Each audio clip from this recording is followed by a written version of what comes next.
नैना ट्युशनवरून घरी आल्यावर घरात शिरताच तिला दिसले की तिची वहिनी जेवणाच्या टेबलावर बसली आहे. तिच्या समोरच टेबलावर पाणीपुरीचे सर्व सामान तयार आहे. तेव्हा नैना रागातच आपल्या वहिनीला म्हणाली, "वहिनी, हे सर्व काय आहे?" तेव्हा नैनाची वहिनी शिवानी म्हणाली, "नैना, मला ना आज काहीतरी चटपटीत खावेसे वाटले, म्हणून मी चाट आणि पाणीपुरी तयार केली आहे. ये, तू पण, आपण एकत्र बसून खाऊया." "अगं, मी तुझीच वाट पाहत होते." तेव्हा नैना रागाने म्हणाली, "वहिनी, तुम्हाला चटपटीत खावेसे वाटत असेल तर मिरचीचे लोणचे खा. पाणीपुरी आणि चाट बनवण्याची काय गरज होती? दादा ऑफिसच्या कामासाठी 5 महिने घराबाहेर गेला आहे. त्यामुळे आता घराची इन्चार्ज मी आहे. त्यामुळे मला विचारल्याशिवाय घरचे कोणतेही काम होणार नाही." तेव्हा शिवानी आश्चर्याने म्हणाली, "नैना, तू काय म्हणत आहेस? मी गरोदर आहे. अशा परिस्थितीत मला काही खावेसे वाटत असेल तर कोणीही माझ्यासाठी ते बनवून मला खायला घालणारे नाही आहे. त्यामुळे मला ते स्वतःलाच बनवून खावे लागते. अशा वेळी मला बाहेरचे सुद्धा काही खायचे नाही, कारण बाहेरचे खाल्ल्याने माझी तब्येत बिघडू शकते आणि तसे घडले तर मी अतिरिक्त औषधे घेऊ शकणार नाही. म्हणून मला वाटलं घरीच चाट आणि पाणीपुरी बनवावी. असे केल्याने तुला काय अडचण आहे?" तेव्हा नैना रागातच म्हणाली, "अगं, तुला विचार करण्याची काय गरज आहे? तुला माहित नाही का? सासरी सुनेने स्वतःचे डोके चालवायचे नसते. तुझ्या सासरी सासू नाही. त्यामुळे तू असा विचार करू नकोस की तुला पाहणारे कोणीही नाही. मी आहे ना, मी सर्व काही पाहत आहे की तू घरामध्ये काय काय करत असतेस. हे घर तुझे नाही, हे घर माझं घर आहे. या घरात काय बनेल काय नाही ते मी ठरवेन, तू नाही. मला न विचारता तू हे सर्व का बनवलेस?" शिवानी आपल्या नंदेचे असे वागणे पाहून स्तब्धच राहिली. शिवानीच्या नंदेचे वय फक्त 16 वर्ष होते, पण ती अशी गोष्ट बोलत होती जसे काही ती घरातील मोठी आहे आणि तीच घरातील मुख्य आहे. तेव्हा दुःखी स्वरात शिवानी म्हणाली, "नैना, तू असा विचारच कशी करू शकतेस? मी या घरची सून आहे. मी आता या घराचा एक हिस्सा आहे. त्यामुळे माझ्या खाण्यापिण्याच्या गोष्टीवर तू कंट्रोल नाही करू शकत. अगं, मी विचार करत होते की तू अजून लहान आहेस. तुझ्या डोक्यावरून तुझ्या आईची छाया हरवली आहे, म्हणून मी तुझ्यावर आईसारखं प्रेम करेन.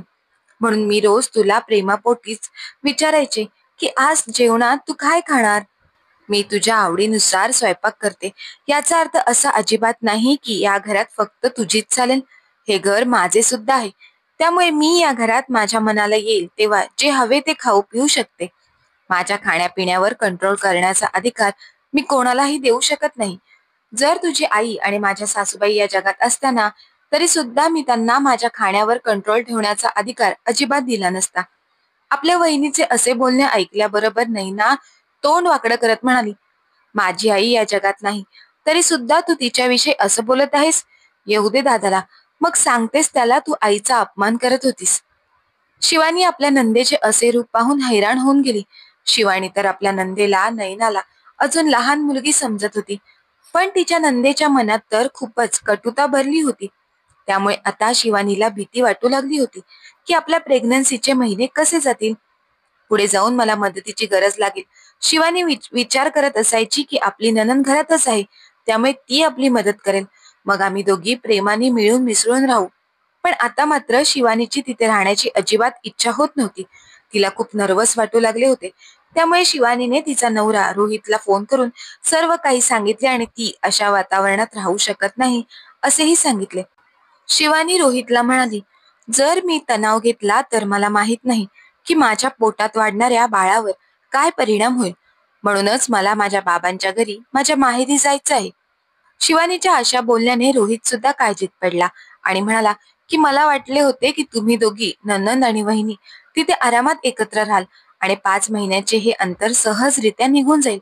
पण नैनाकडून मला ही अपेक्षा नव्हती. आता मी तिला काही समजावून सांगितले तर तिला आणखी राग येईल आणि ती तुझ्याबरोबर आणखी चुकीचं वागेल. त्यामुळे शिवानी, तू प्लीज तिच्या बोलण्याचे वाईट वाटून घेऊ नकोस. आई ह्या जगातून गेल्यानंतर ती थोडी चिडचिडी झाली आहे, पण माहित नाही ती आता तुझ्याबरोबर अशी का वागत आहे. मला खरंच हे सर्व ऐकून खूप दुःख होत आहे. मी थोडा विचार करतो, पण तू चिंता करू नकोस. मी कोणाबरोबरही चुकीचे होऊ देणार नाही." एवढं बोलून रोहितने फोन ठेवला आणि तो खोल विचारामध्ये बुडून गेला. मग 1 तासानंतर रोहितचा फोन आला. तेव्हा तो शिवानीला म्हणाला, "मी तुझ्या माहेरी जाण्यासाठी तिकीट बुक केली आहे. त्यामुळे तू तुझ्या माहेरी निघून जा."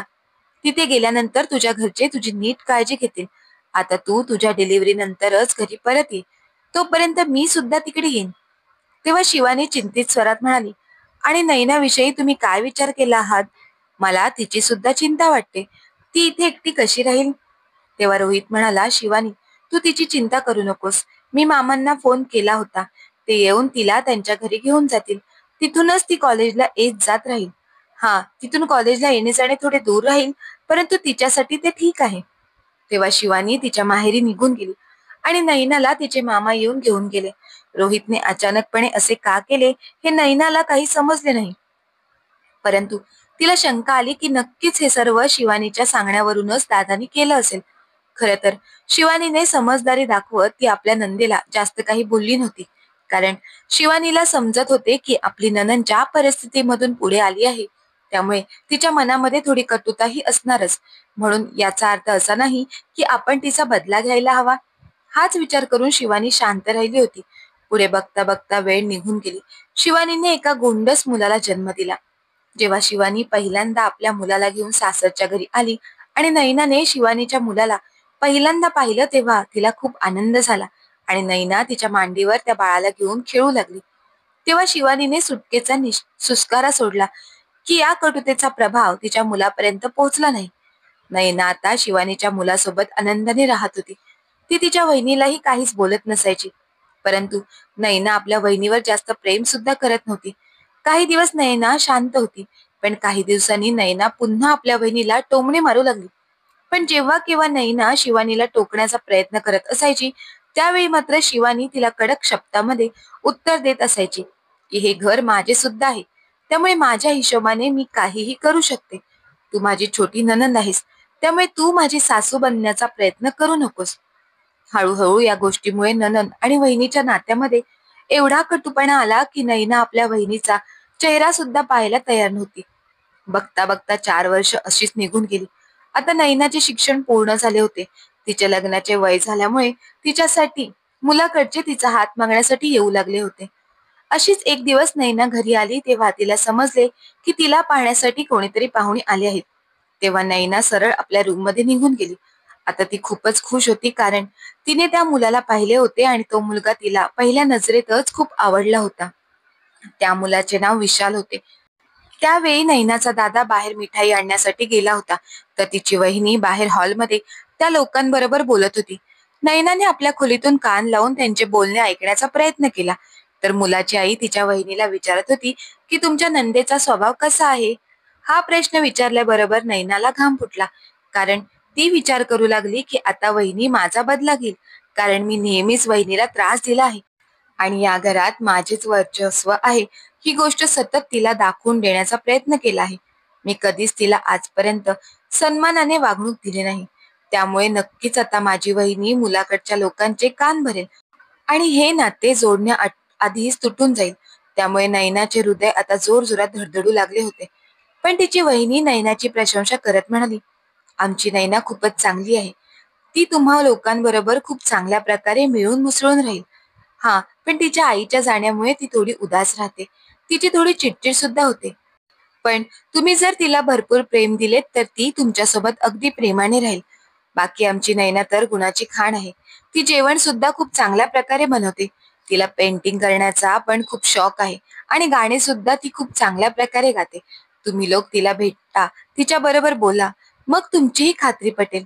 आपल्या वहिनीच्या तोंडून आपली एवढी प्रशंसा ऐकून नैनाच्या डोळ्यातून अश्रू वाहू लागले, कारण नैनाने कधी स्वप्नातही सुद्धा विचार केला नव्हता की तिची वहिनी तिची एवढी प्रशंसा करू शकते. त्यामुळे तिचा गळा भरून आला आणि तिच्या डोळ्यातून अश्रुधारा वाहू लागल्या. तेवढ्यातच नैनाची वहिनी तिला बोलवण्यासाठी आली. ती म्हणाली, नैना, चल तू तयार झालीस ना. माहित नाही नैनाला त्यावेळी काय झाले. तिने पटकन आपल्या वहिनीला मिठी मारली आणि जोरजोरात रडत म्हणू लागली, वहिनी, मला माफ कर. तू तर नेहमीच माझी आईप्रमाणे काळजी घेण्याचा प्रयत्न केलास, परंतु मी तुझी सासू बनण्याचा प्रयत्न करत होती. त्यामुळे आपण दोघींनी कधीच एकत्र चांगला वेळ घालवला नाही. उलट आपल्या नात्यातील कटुता वाढतच गेली. पण आता जेव्हा बाहेर तू माझी प्रशंसा करत होतीस तेव्हा मला माझ्या चुकीची जाणीव झाली. मी नेहमीच माझ्या मनामध्ये तुझ्याविषयी वाईट विचार करत असायची. मी नेहमीच तुझ्यावर नाराज असायची. परंतु असे असून सुद्धा तू मुलाच्या घरच्यांसमोर माझ्याविषयी वाईट बोलली नाहीस, तर माझ्यातील ज्या चांगल्या गोष्टी आहेत त्याच तू त्यांच्या समोर बोलत होतीस. वहिनी, जर तुझ्या जागी मी असते ना, तर त्या मुलाकडच्या लोकांना मी फक्त तुझ्या वाईट गोष्टीच सांगितल्या असत्या. मला कोणी परेशान करेल आणि मी त्याची प्रशंसा करेन असे माझ्याकडून कधीही झाले नसते. खरंच वहिनी, तुमच्या आई-बाबांनी तुमच्यावर खूप चांगले संस्कार केले आहेत. कदाचित माझी आई या जगातून मला खूप लवकर सोडून निघून गेली. त्यामुळेच मी चांगल्या संस्कारापासून वंचित राहिले आहे. पण माझ्या आईच्या रूपात तेवढीच सुसंस्कृत आणि संस्कारी वहिनी मला मिळाली.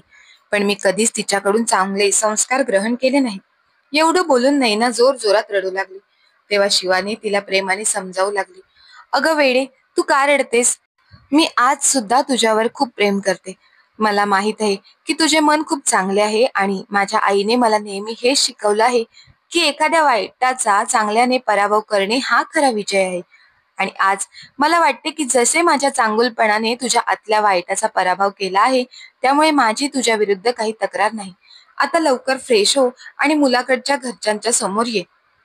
नैनाने हात चेहरा धुवून फ्रेश होऊन त्या मुलाच्या घरच्यांच्या समोर आली. त्या लोकांबरोबर बोलताना नैनाला आता खूप बरे वाटत होते. आज नैना आयुष्यातील एक अतिशय महत्वाचा धडा शिकली होती की एखाद्याच्या वाईटासाठी वाईट प्रयत्न करणे आवश्यक नाही. जर एखादी व्यक्ती मानसिकदृष्ट्या खूप मजबूत असेल तर तो आपल्या चांगुलपणाने समोरच्या व्यक्तीच्या वाईटाचा पराभव करू शकते.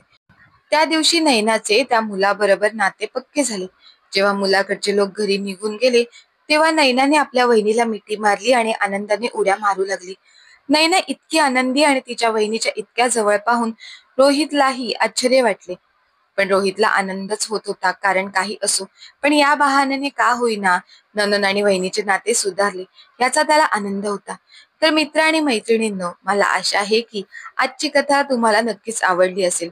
त्यामुळे कथेला लाईक करा, शेअर करा आणि या कथेविषयी आपले काय मत आहे ते आम्हाला कमेंट बॉक्समध्ये कमेंट करून नक्की कळवा.